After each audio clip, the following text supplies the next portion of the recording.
Sir speaker sir 1 minute sir. మన శాసనసభ సాంప్రదాయాలు, మన బుక్కు, లెజిస్లేచర్ ప్రొసీజర్ చూస్తే ఎప్పుడైనా మన మెంబర్స్ కాకుండా సభలోకి రాగలిగే అవకాశం మన కాన్స్టిట్యూషన్ లో ఒకే ఒక్కరు అడ్వకేట్ జనరల్ గారికి మాత్రమే ఉంది.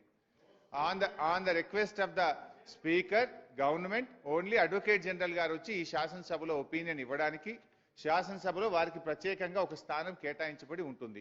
కానీ నేను 25 ఏళ్లుగా ఈ సభలో 20 ఏళ్లుగా ఉన్నాం. అంతకు ముందు కూడా మేము చూసాం అధ్యక్ష. ఏ రోజు కూడా ఒక టెక్నీషియన్ ను నాన్ మెంబర్ ను ఈ సభలోకి అలో చేసిన చరిత్ర లేదు అధ్యక్ష. దయచేసి కొత్త సంప్రదాయాలు తేవద్దు. మంత్రి గారిని చేయమనండి ప్రజెంటేషన్. ఆ రోజు కేసీఆర్ గారు చేసినప్పుడు కూడా టెక్నీషియన్ లోపల సభలో లేడు, కేసీఆర్ గారే స్వయంగా చేశారు అధ్యక్ష.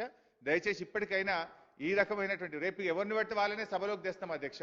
ఇదేనా పద్ధతి? ఇది ఎవరిని బట్టి వాళ్ళని సభలోకి తెచ్చి కూర్చోబెడితే సభ్యుల యొక్క శాంటిటీ కూడా దెబ్బతింటది.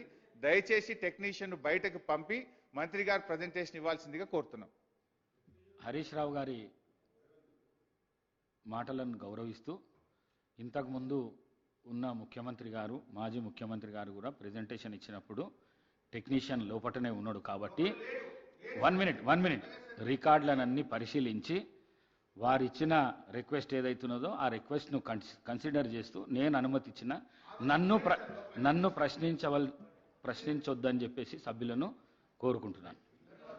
మంత్రి గారు. స్పీకర్ సార్, ముందుగా